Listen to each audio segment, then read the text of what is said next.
Come on! Come on! David Beckham! Oh, goodness me! Giassi's Arnes, can he do it? Yes, he can!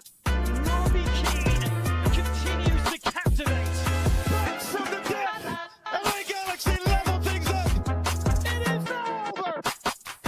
The Los Angeles Galaxy have won their 6th MLS Cup! What's going on, guys? Welcome back to Clash of Cosmos. We are live for the first time. This has been a historic week in C.O.C. network history. We're live. We're actually live on Instagram for the first time here, too. So don't say anything that'll get us canceled. Oh. All right. Or we could all say stuff that'll get us canceled right off the jump. Whatever works. I like that right? idea. I'm with that idea, too. It's going to have a picture here. But plug. Butt plug? Yes, butt plug. I'm trying to figure out which screen I'm using here. It's going hard. I'm gonna go back to this one. We're trying to get to 100 subscribers. So like, comment, share, subscribe, do all the fun stuff, and follow us all on our socials. Because we're awesome. We do awesome work all the time. And it's always high quality content, like that intro that we just did. Anyways. Today's episode. Today's episode, we'll talk about a nice 4-1 routing of SKC in a major 3-point swing in the wooden spoon race. And we'll just start there, and we can get into the Campeones Cup later. But Mila, in the infamous text thread, you sent this. It got one haha at the time. I think it ended up with 3 It ha-has. deserves more. I think it speaks for itself. No, this was it doesn't. Thursday. Please. This was Thursday. Please the game was yesterday on Saturday, and we had an outstanding win. While Vanny was up in the press box watching. I think I've said enough. That's about it. This podcast about that. Podcast over. Yeah, thanks for watching, guys. We'll see you in the next one. I mean, do we want to start straight away with negativity, or do we want to talk positive and then we can? It could be. Negative for him, maybe. Yeah, that's what I was, okay. Let's shelf it. Let's talk about the game itself, and then we'll get into that. I mean, it started straight away. I didn't watch it, so I'm going to let you guys kind of take the reins here. Dari, 4 minutes in, paintsil scores. Funny enough, I was not watching the first 20 minutes either. But well, that doesn't help. It's getting to the point where I was like, yeah, we're gonna lose. Joveljić is probably gonna score like a hat trick on us. It's just that type of season. But once I saw paintsil get that first one, I had to tune in, and it was a glorious performance. It looked like the Galaxy of last year, knocking the ball around for fun, just peeling it apart and picking SKC's defense to shreds, honestly. It's not like any of our goals were really flukes either. And it could have been like, we could have had like 7 goals. It was really fun to watch. It was a nice, refreshing change of pace from watching us absolutely grind out losses. Yeah. Look, Joseph Paintsil is, I think, I've made it pretty clear he's like my favorite player on the team. And having him score his first hat trick for the club is just an awesome moment in a season that's been super shit. So I'll take any positive moments that I can get from the season. And Joseph Paintsil clicking on and being our best player down the stretch here since pretty much Royce has stopped playing is good. Is good. And I honestly, as much as Mila said, like, our leading GA guy is probably going to be Royce at the end of the season, it should never be Royce at the end of the season. So I'm happy if the numbers are going to eventually swing towards Paintsil being our leading GA guy, because it should always be either him or Peck, if not Ricky, when Ricky's healthy. So that made me happy. He also almost died on the third goal. Yeah, that's true. I was a little worried, but it's okay. He recovered hard. But I think what you were saying, like right before that, I think that's the whole point of the DP, and especially with the way the league's structured, if we're going to pay the big bucks and we only have a slot of 2 or 3, then it needs to be those guys leading the team forward. So yeah, I think you nailed it on the head with that. Andrew, the Yeah, rest of the just game was smooth sailing, but I think talk about the Galaxy, and then you can talk about all of our favorite player after that. yeah, I guess just to piggyback of what you guys just mentioned and add some more context to that Joseph Paintsil hat trick. I mean, it was a special one. Obviously, his first one as a Galaxy player, but it made him I want to say the third Galaxy player to go ahead and score a hat trick in the first half. And it was actually the fastest hat trick in club history. So, really, really special. And I mean, I've been saying this for a while now, it feels like, ever since we've sort of maybe given up on the season and these young players have stepped in. But again, it's the young players really just bringing that drive, that attitude that it feels like we were missing in that first half of the season when, we were slipping, just kind of not showing up to games. Obviously, that's not the case anymore. We're at it from the very first minute. And like we said time and time again, I feel like I've mentioned it a couple times, but half of the battle in this league is being there to actually compete, showing that you want it, and really just outworking the other team. And I feel like we really did that. Both the assistant head coach, who is the head coach instead of Vanny, Dan Kalichman, and Vanny himself after the match, they both talked about how those first like 20 minutes were really back and forth. And in other times of the season, that's killed us. We've gone ahead and gone behind early, and fair weather fans like Dari might have tuned out after the first 20-30 minutes. But that's just not the case anymore. We were there to compete. We were able to withstand that pressure. SKC, Dejan Joveljić, I mean, he's clearly their star player. He had a couple of good looks, did get a goal later on, but nothing too clear. There's that defense, Chris Rindov, really stepping up. Evan Torrio, again, just being that leader in the defensive midfield part of the pitch.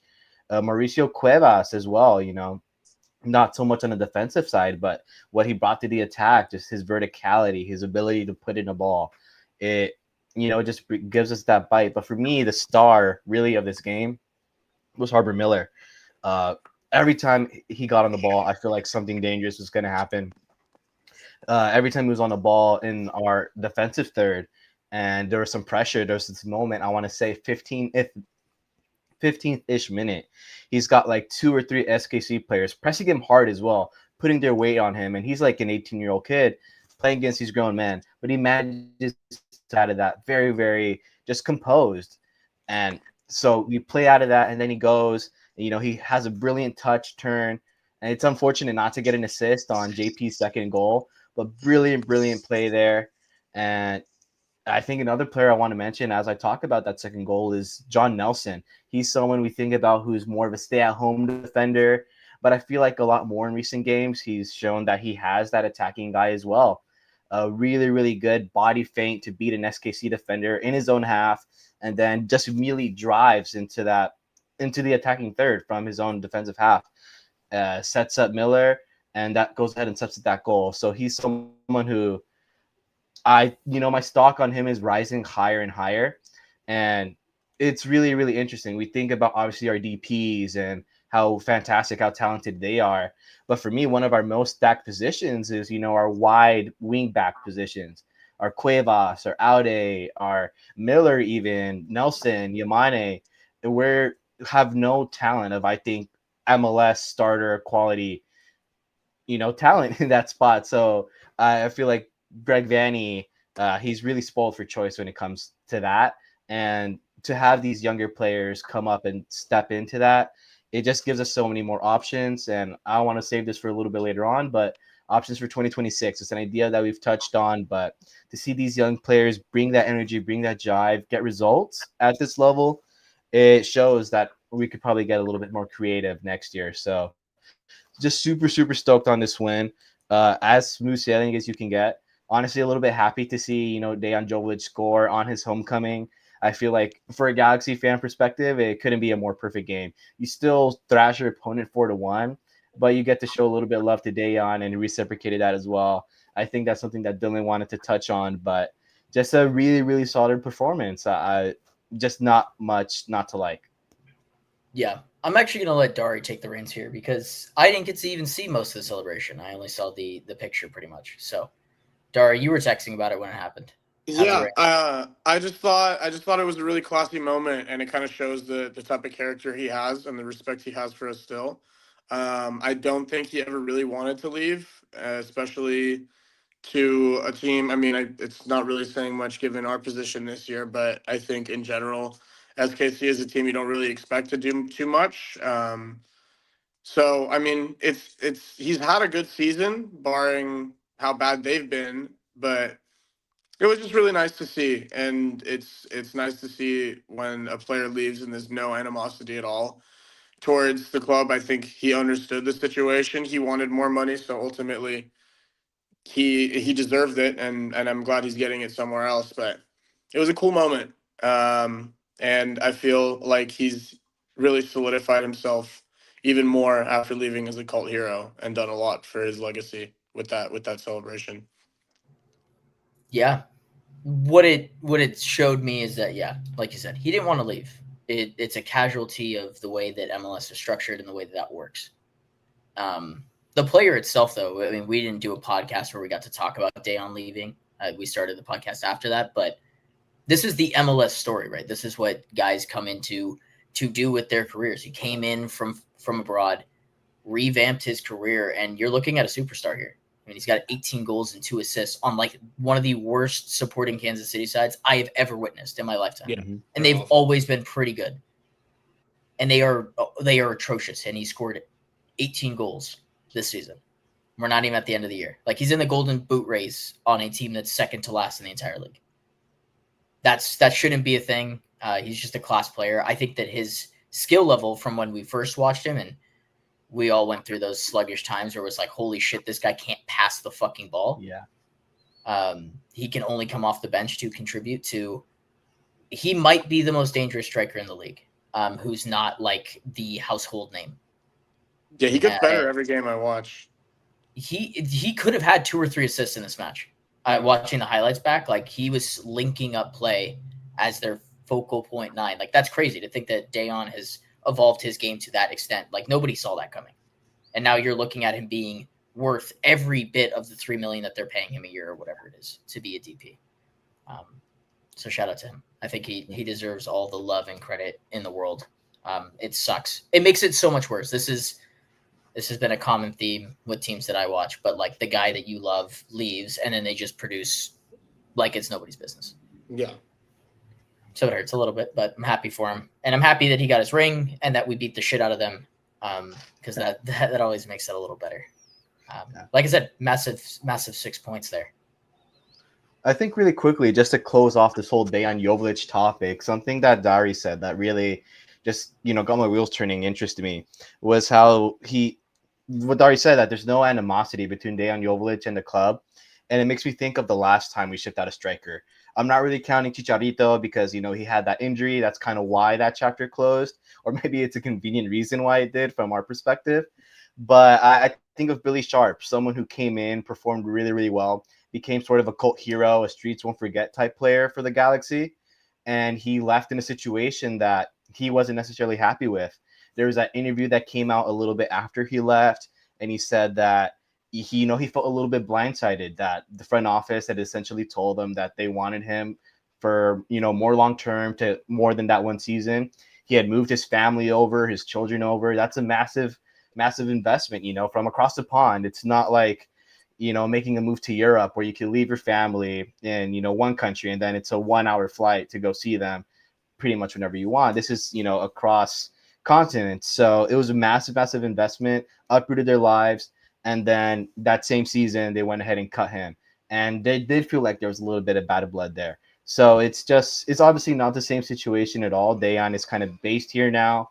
But just to see that we can, go ahead and cut things amicably, even when it's not necessarily a situation that anybody wants, but all parties involved are happy. Dejan got his payday. He gets to be the star of a team. And, the Galaxy, they, at the end of the day, did what they needed to do. And it hasn't necessarily worked out for us. But, again, it's just there's no bad blood. We could still, celebrate him when he does come back to the stadium. we could still exchange that love. So it's just really nice to see that that's the way that we're operating nowadays.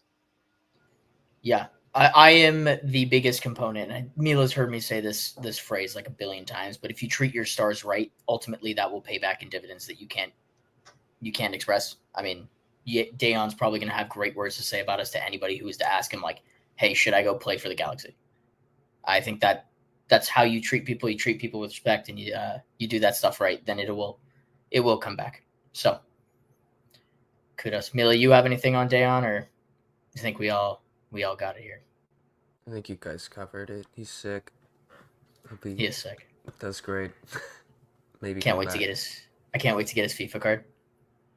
Can't wait to get his That'll be FIFA card. cool. I want to go back to this image because I think it'll segue into the next topic. Oh, it put up the Dejan image. Sorry. This is the image I want to go back to because I think that we've had the conversations about Greg Vanney all year. And it's in matches like this that I think that you could have two different opinions here on where you swing in the Vanney conversation. And I think we'll start with Andrew and your thoughts on it. And I'll swing to our video here that you gave. So I'm going to let this play out. But this is from Mr. Reporter NGF Andrew. Yeah, I appreciate that. My dad was, he's around your age. He was there watching you in that 96 season. So. Yeah, he's a fan. Yes, sir. I love your dad. He loves you. But something else, just That's talking so about cool. these younger players. We just mentioned Mauricio Cuevas, but players like Harbor Miller, Elijah Winder, Rindolph, they've really stepped in recently, and it feels like they're ready for this level. Does that kind of open up some options in terms of planning roster decisions for next year? Without a doubt. Without a doubt. I mean, that all comes into play. They've all doing really well. Harbor's been wonderful. Ruben came in today and played great. Cuevas, we talked about already. Listen, Amiro Garces is a young kid, right? 22, 23 maybe. We have some young guys. This group of players is only going to get better. Who else?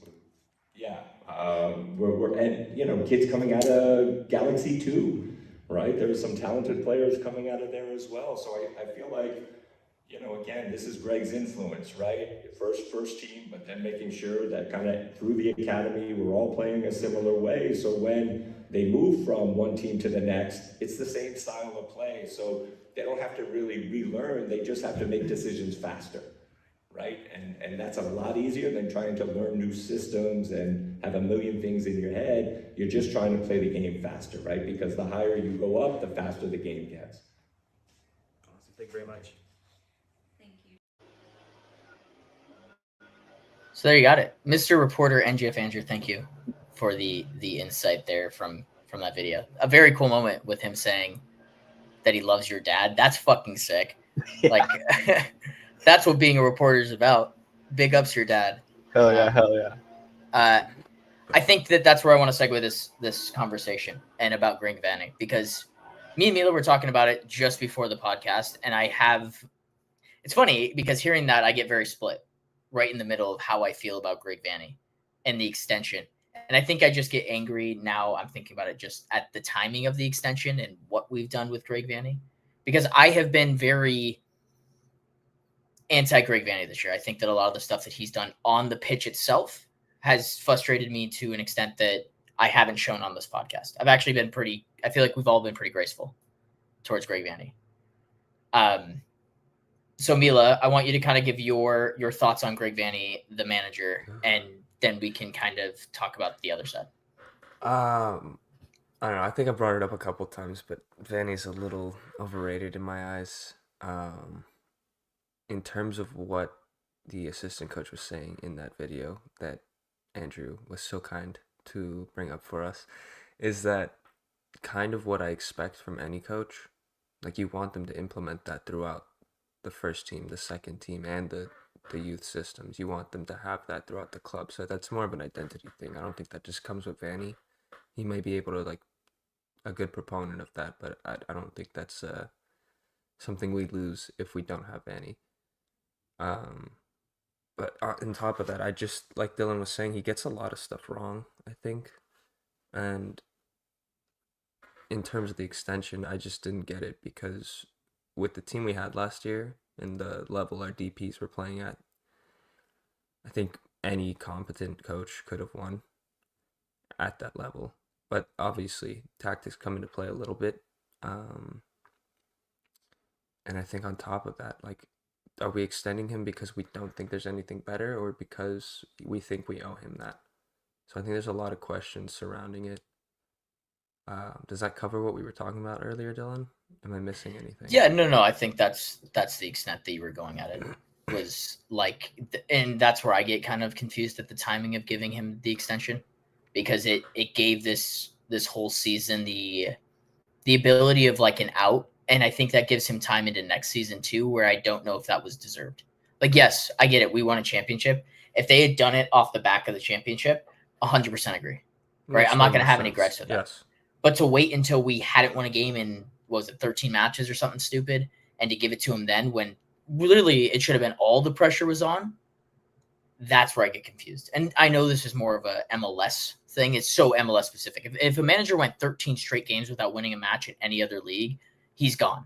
Like, he's just gone. There's the winning and losing matters there. Relegation changes this conversation a little bit too. Pep did that last year. He what, 13 straight without a draw? It was a rough time. Wow. Well, okay. This is without a win, maybe. I guess it was this. It's the same kind of record, but I guess this goes to the same extent. Is the question of like, does Greg Vanney hold the same power with the LA Galaxy as a Pep Guardiola? Because that's really what we're that's what it here. sounds like from that video. Is very Pep coded, but also we're the LA Galaxy.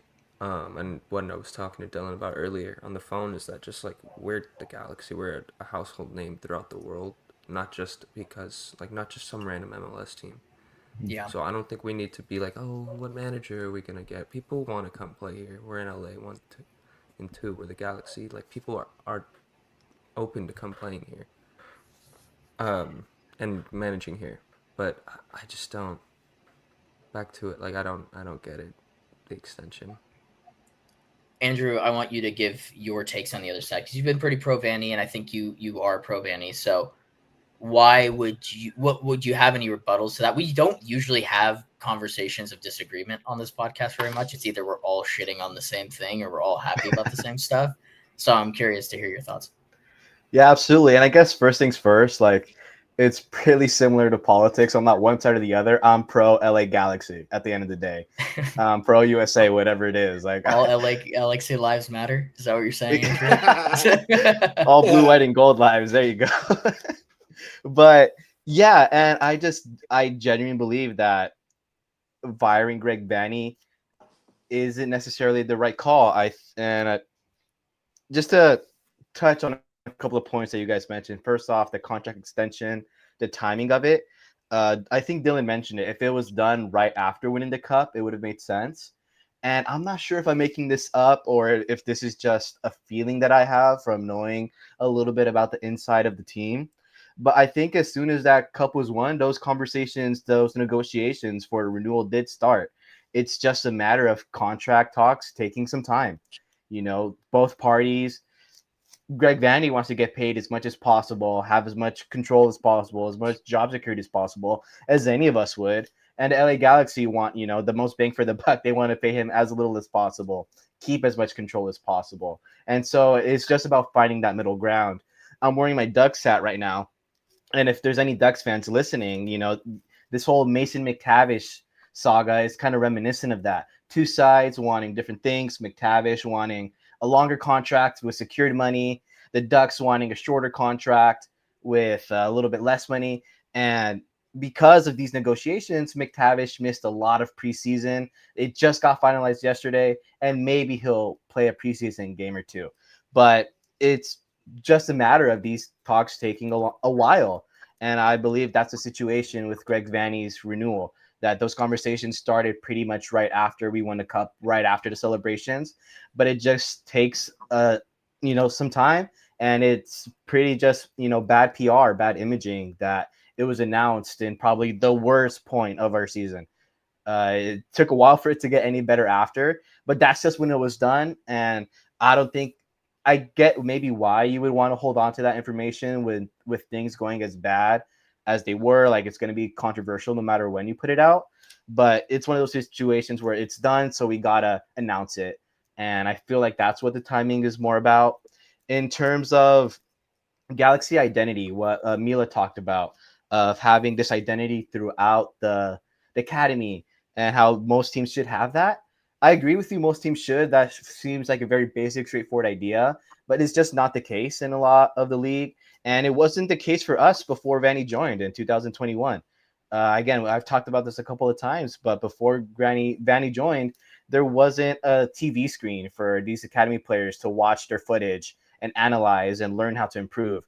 It just shows that we started at ground zero, and now we talk about our academy is one of the best and some of the most productive in the league right now, with the amount of Ventura County G2 kids that we have in our starting 11 producing, scoring goals, making assists. It's a massive, massive jump, and that took a lot of time, a lot of effort. We heard Dan Klichman say it in that clip that this is all down to what the work that Vanny has done. And what Mila said that really interested me was, we don't necessarily lose that identity if we do get rid of Greg Vanny. I just don't think that's true. I think we do lose a lot of it. I feel like we could maybe bring in another coach who has that play style, but this is just starting this massive project pretty much all over. And, granted, no matter what happens, who the coach is, a lot of the infrastructure work that Greg Vanny has done is there, and it's going to stay there, and it's going to be there forever. We're going to benefit from it again forever. And that's just another positive of that work that Greg Vanny has done. So if we do have someone else come in, they will have, a better situation than Greg Vanny did when he first joined. But again, something else that Milan said, like, does he deserve maybe this leniency, this bit of grace, this renewal? Because of all of that, I think he does, especially when we think about how much the players actually love him. I feel like if we got rid of Greg Vanny, it would be a big, I can only think of the word in Spanish, but a big blow to the team's morale, essentially. If they get rid of Vanny, it's going to hurt the team. It's going to be a big blow to a lot of players. Pretty much this whole 11 are Vanny guys. If a new coach comes in, very high chance that a lot of them go, and we start seeing new players come in. And to a point that Dan Klichman made, these players aren't going to come in already knowing the play style and just having to play it faster. They're going to have to come in and learn something new. And I think an example of that is players like Harbor Miller, Chris Rindov, Mauricio Cuevas, players who have come up from the Galaxy Academy. How quickly it feels like that they were able to adjust to the MLS first team play style. They knew what they had to do. It's just about spending a couple of games and getting quick to it. Whereas someone like Elijah Winder, Lucas Sanabria, players like that who had to come in, and like Klichman said, they did have a million things in their mind in terms of learning new play style and playing at the higher speed. We just see how much more difficult it is to accommodate to the league. Elijah Winder is just barely starting to find his feet. But, Lucas Sanabria is someone who has a lot more learning to do and is taking time. So those are just the benefits of having that kind of system where you can just immediately jump into the starting 11 and perform. And again, we think of not having relegation. Vanny's doing the things that would make a club with relegation thrive. It's not always easy to replace top quality players, but if you can have a La Masia type pipeline of youth players coming in and immediately doing well, like players like Pedri, Gavi, all those, this massive chunk of this Barcelona squad, it breeds success. They won La Liga, they won the treble last season, and it's that kind of idea. Compare Galaxy Greg Vanny to La Masia, but that's the philosophy. Have this pipeline.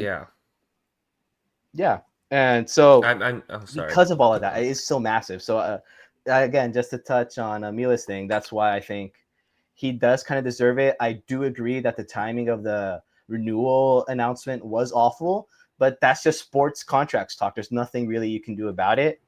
And yeah, I think, again, just this team, Greg Vanny is at the very least a competent coach. He's going to have Ricky Puig. He's going to have a stronger team next year. And I think it's going to be a lot easier for a lot of us to sing, a different tune. Right now, it's absolutely easy. It's been really easy for a lot of Galaxy's tenure. For Vanny's tenure, I'll admit, to kind of shit on him a little bit, but it's just a matter of putting in all that work that doesn't necessarily get seen, and we're just starting to reap it. This would be maybe our second year in a row of some really good success. If Ricky Puig were injured, it's a little bit lucky that one of our prime fruitful years kind of got blown out under us like that. But we do still have 2026, 2027 to look forward to of that same mission, that same process. Again, being fruitful in its prime. So I said this pretty much all season. I'm looking forward to 26. I'm looking forward to 27. And I'm looking forward to it with Greg Vanny. I feel like anyone else, it's going to be just starting over. And as we've seen, Yeah. it takes time. I mean, that's my point, though. I think a lot of what you said proves my point, is that this should have been done earlier in the season, and then you have that season to get the wheels underneath you, the legs underneath you, to get adjusted to the league. And they didn't do that. And I get everything you're saying, and the Barcelona What are you referring to comparisons are there great. to get wheels under I'm them? just saying, like, if you need to get the new players underneath you and to play a different way and bring in a new coach, season would have been the season to do it. When we were where it's struggling already early in the struggling. season. Got it. Early in the season. Mm-hmm. Your point where they've all become good, yeah, that's fine. They've had a whole season to do it. The season's over in 2 games. So I think that's an expectation. When you have a system, you just keep running it throughout the season. They should pick up on it. They should get better. If they're not, then they're just not good at their jobs. If they're training every day the same system, that they should get better. And regardless of the coach, I think that should be happening. If we're the Galaxy, we need to pick up a coach that is able to do that. So I think that it was my point. And then just some of the other stuff, there was so much. I'm trying to think. By the Apper. No, you're good. You're good. I don't know. I just think a lot of that, what Vanny has done. Oh, the Barcelona stuff is what I was going to touch on. Like, yes, that model is great, but at the end of the day, we operate differently than the rest of the world football, and that is a big part of this. So yes, to bring those ideologies and ways of operating into the MLS is great, so long as they work. But if we bring up these guys, these Pedri Gavi example, we can't keep them. We just saw that we can't keep players after a certain amount of years. Like, it's not possible. Those guys are going to be there 10 to 15 years, and that's where they're going to build their legacy because they have that time to do so. We just lost Joveljić. We just spent 15 minutes talking about it. A guy that wants to be here, that we wanted to be here, and we couldn't even keep him. So that's where that ideology, like, I've seen it with City too. Like, we've built something, and I get what Vanny's trying to do. It's just not as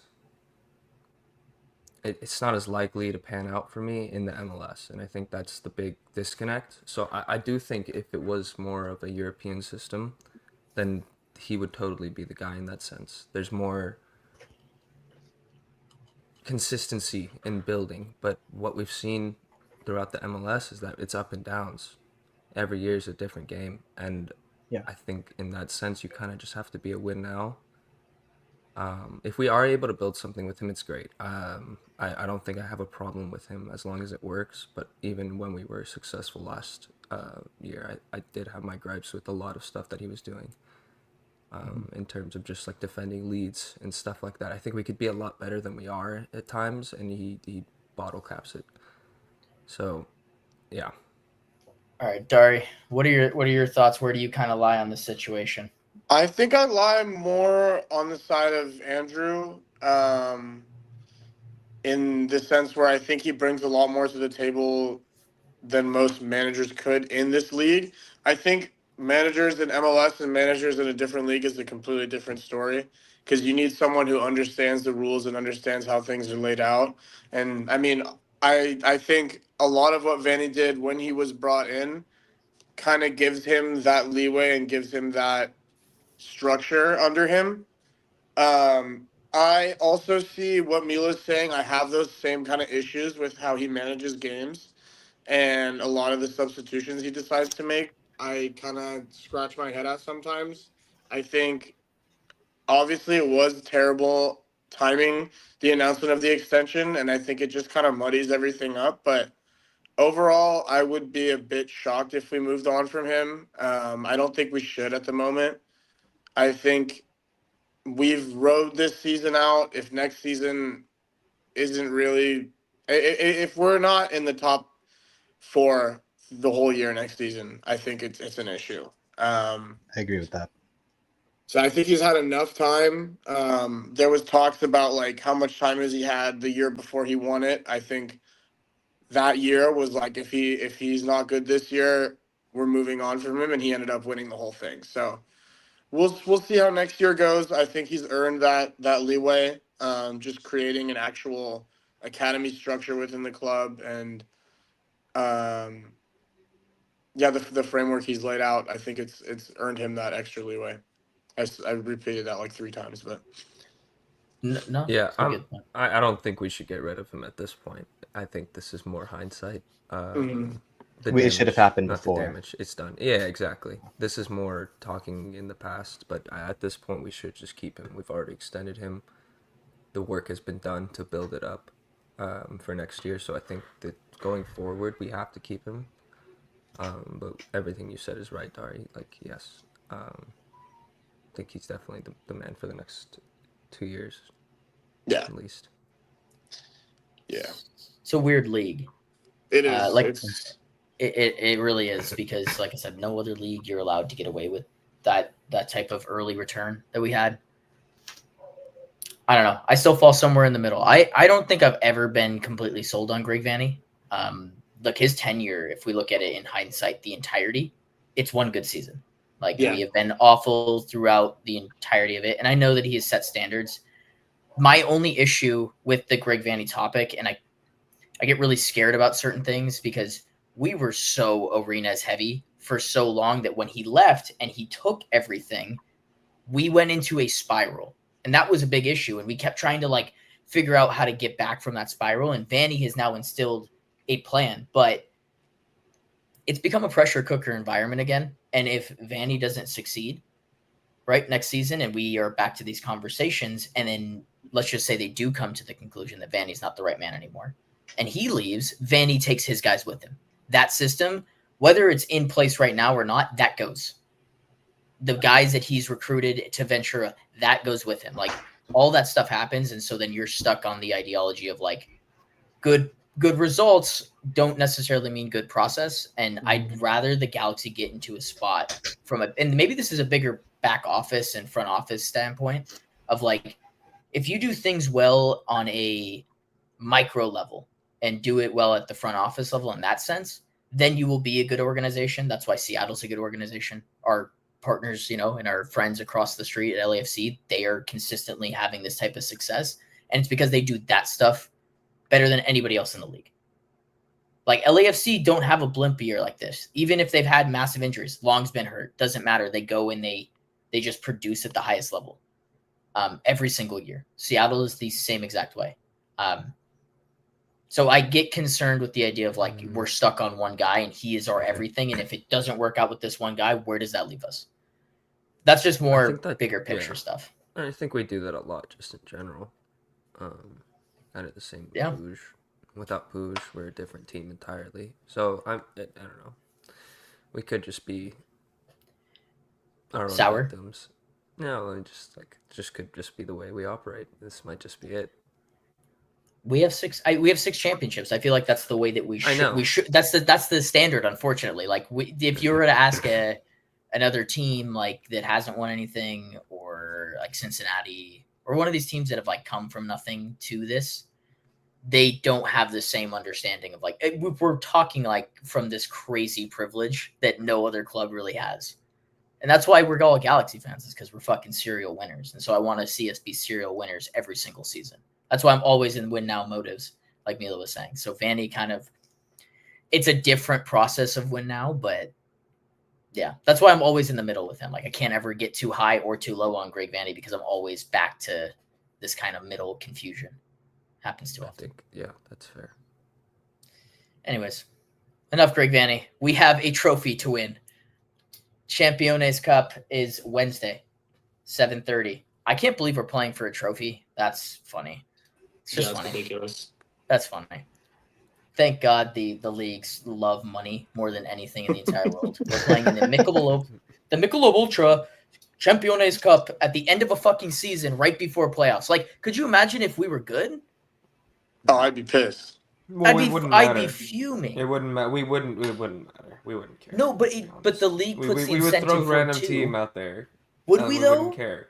Would if we we had though? something to play for this season, we probably would. Like, I don't know, like nothing to play for other than this right now. the team that we're playing. Someone pronounce it in Spanish so I don't butcher it. Toluca. I don't even remember who we're playing. Toluca? Who? Oh, yeah, no, you got it. Toluca. Toluca. Fuck yeah, dude! I am so good at Go, what I white boy, do. go. First They- correct That's pronunciation. you know what? You're not gonna get that a whole lot on this podcast. That's for sure.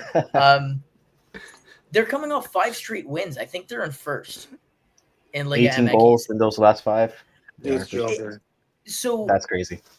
what are they gonna rock up with? They got to go travel to SoCal. They got to go to Dignity Health Sports Park in the middle of their season where they're cruising now, and they got to just like put a halt to it and go.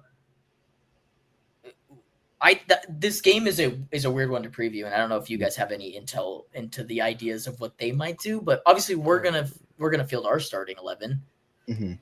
Yeah, we should. The main talking point I think is some players just aren't. I'm not sure if they're fit. If they're going to be playing. I know you and I were talking about Royce earlier.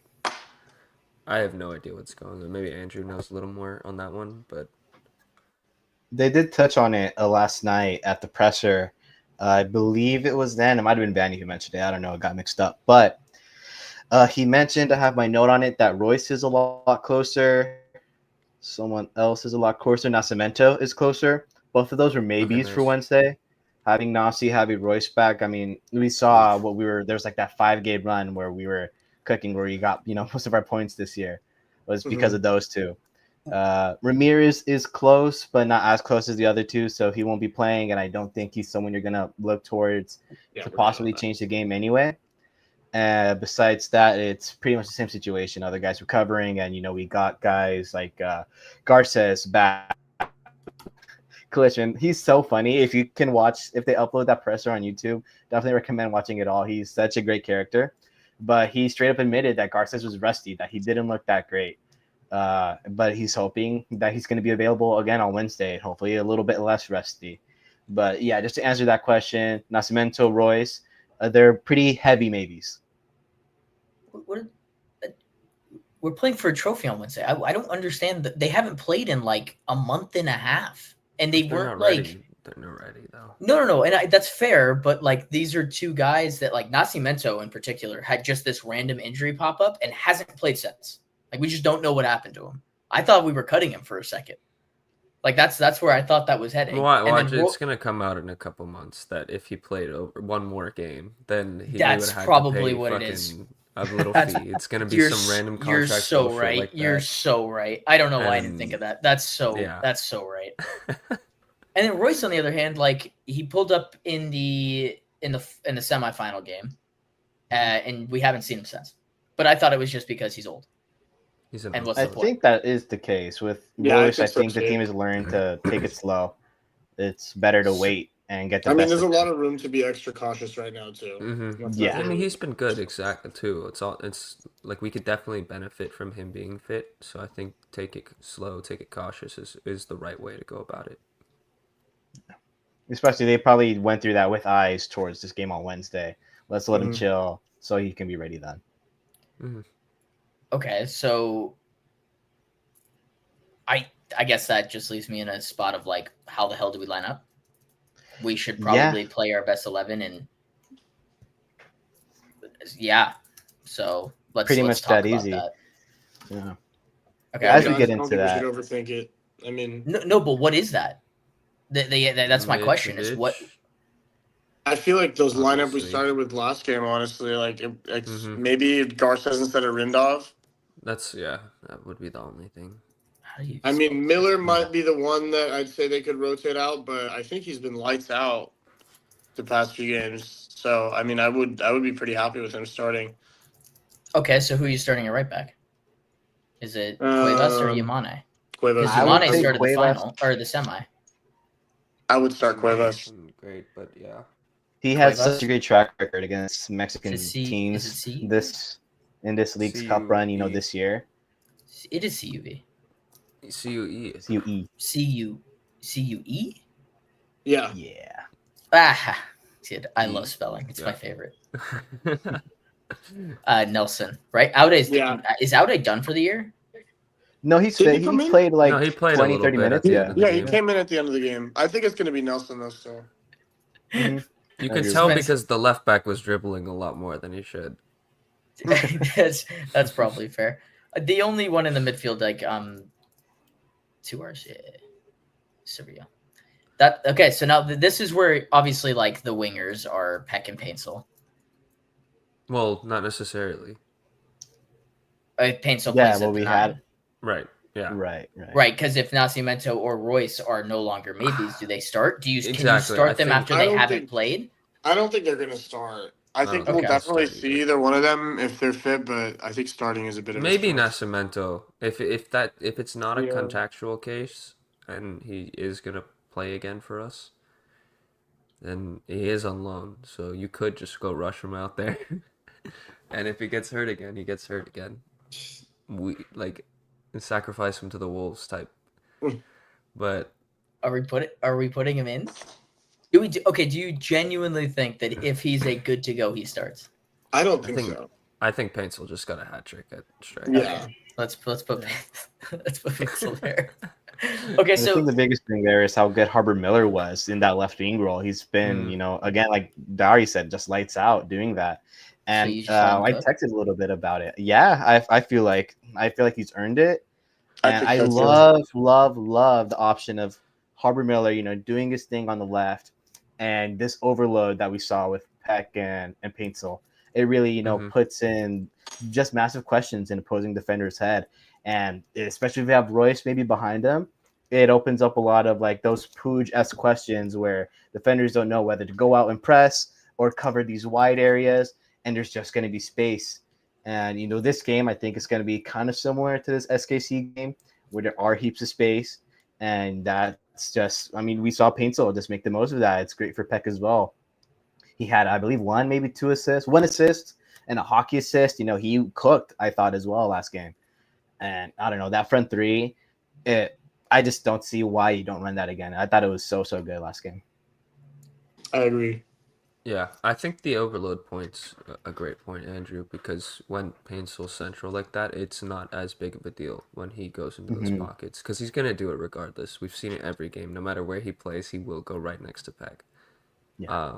And I think it's just less drastic when he's on the left wing than when he's at the striker. So, yeah, I definitely like that point.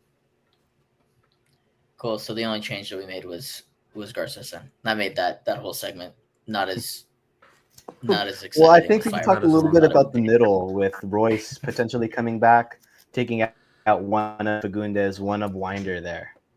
But if you're gonna start Royce, you're starting him at the 9, It's a aren't new you? option. But aren't you starting him at the I 9? don't know. Again, we talked about how good that overload has been with a Marco Royce behind them, playing in some balls. That could be pretty nasty as well. We could stretch, Toluca a little bit with that. Just another option. Again, I think he's going to be maybe a 30-minute guy, but it's something, to think about. I get concerned with the idea of throwing Royce to the Wolves against a Liga MX side in the midfield. Like they will look to beat the crap out of him. And Yeah, Royce I coming don't off think an he's gonna injury, start. that seems like a bad idea. And also just like Royce in the press, like not as the 9 or the false 9 is like just not the look to me. I think that's looked pretty poor when it's been the midfield. I guess you could maybe do it with Winder, but then are you taking out Fagundes? They haven't done it all year. I don't expect them to do it in this one. Mm-hmm. So that's really the question is like if Royce was fit and they were going to play him, like are you taking Fagundes out of the side after he scored? That's a good question. I'm not. He scored, but we talked about it too during the game. I didn't think he had the best game. Lots of mistakes, especially in the build-up. That goal was a relatively simple one. He even admitted it in the press conference. All he really had to do is push it home, lay off that pass. Yeah. I wouldn't be too mad at it. There are other games where I've talked about earlier in the season how much I've liked Fagundes kind of in that role next to Edwin Cerrillo, kind of distributing, moving the ball around. But I do think that's what we get out of Royce too. So I see an argument for it, but I do agree with you. Like I said, I think he's going to be a 30-minute guy. Maybe we see 60 of Fagundes, 30 of Royce type thing. I wouldn't be mad at that at all. I think starting him is it's a bit jumpy. I don't know. I would Especially if he's a definitely like to maybe. see. Yeah, exactly. Just that whole. I mean, he could be one of those ones that's a maybe, but he's been good for a while. Right. If that's the case, I mean, I would be more okay with it, but it does make me a little nervy just throwing him in there, especially just coming off the performance last game.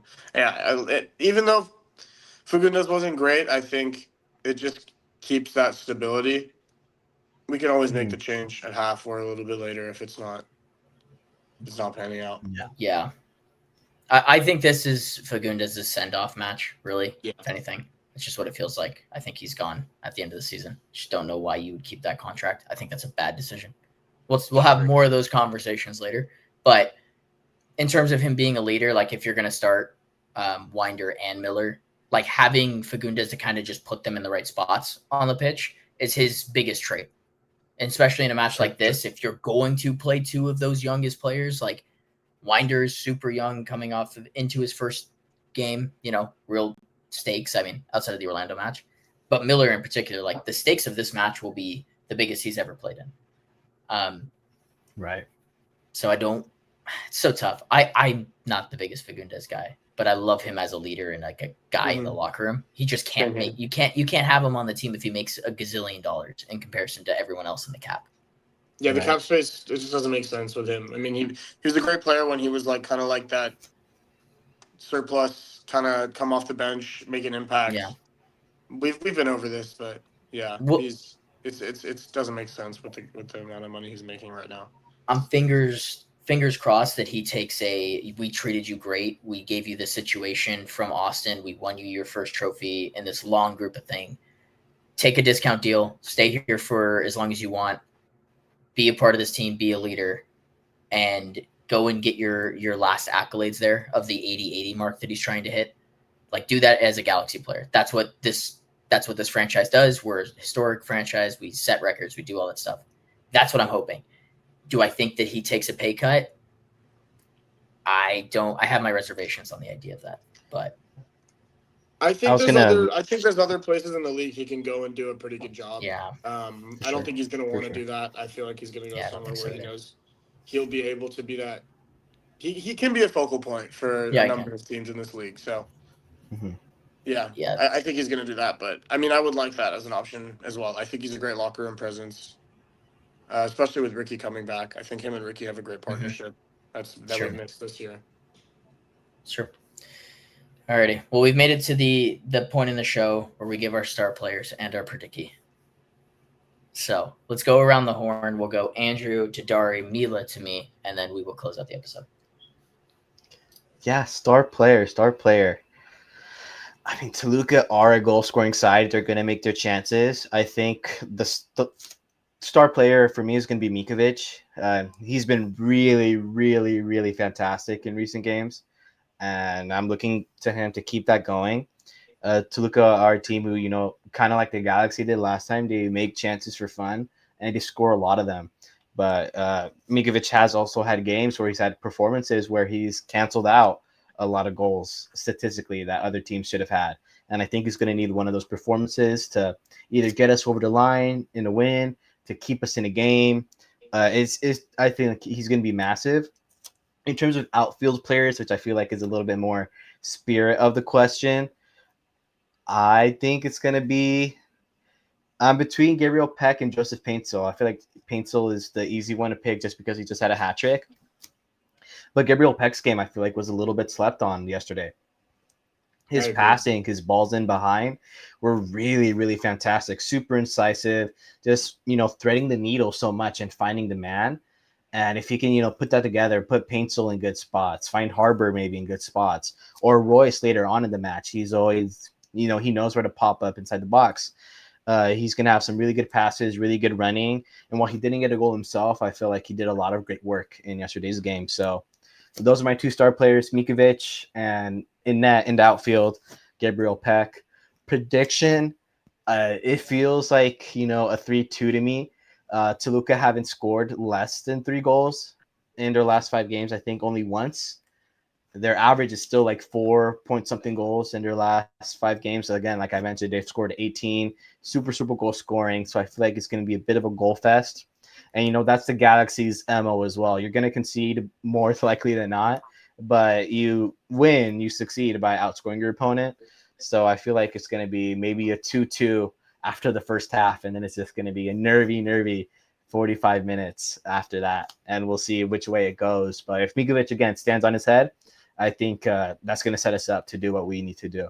So, yeah, star player, Miko, Peck, and a 3-2 Galaxy. Nice. Yeah, I like what you called out about Peck's passing. I thought his pass on, I think it was Paintsil's third goal was unreal. But my star player, I'm going to go with Harbor Miller. We'll watch him not start after this, but I think he will, and I think he's going to have a big impact on the game. I think without Paintsil's hat trick, I think he would have been the player of last game. He created a lot for us and was just opening up space everywhere on the pitch. So I think it'll be him. He'll make a big impact. Let's go. I think he'll have 1 or 2 assists, maybe a goal. But I'm going to go, I think 3-2 is pretty good prediction. I think I'll change it. I'll go 3-1. We'll somehow hold them to 1 goal. Okay. 1 goal's crazy. I'm a crazy guy. I think Paintsil's gonna be my man of the match, especially in a final, in a game where we have something to win. He has been one of the guys that keeps the heart of the team running this season, and we've seen that in the good games and the bad games. Regardless of how things are going on the pitch, he's usually giving it 110%. And I think that's going to be really important in this game, especially if he's playing down the middle at the 9. He's going to need to be on it and just active the whole game. Just make it freaking hell for the center backs, the Toluca center backs. So I'm hoping that, and let's go 3-2. I think Miko is going to be huge in that, though. Yeah. Look, I don't like this Toluca side. They have two Mexican international players that I dislike thoroughly, like a lot. Like Hector Herrera is one of those guys that I have disliked for a long time as a U.S. fan. And then when he made his move to the league, it made me even more angry because he played for Houston too. Like fuck that guy. Like if I'm just being blunt, like I'm just not a huge Hector Herrera fan. But Vega's also on that list of just like fuck you. It's always been that way. They're both really good footballers, and that's why I don't like them, and that's why they're going to be focal points for me, and that's why my star player is Edwin Cerrillo. I think you have to have somebody that can match the intensity and the fuck you attitude that both of those guys bring, and I think that you also have to neutralize Vega. He's been really good. He's got a 7 assist on the season. He's got 2 goals to go along with it.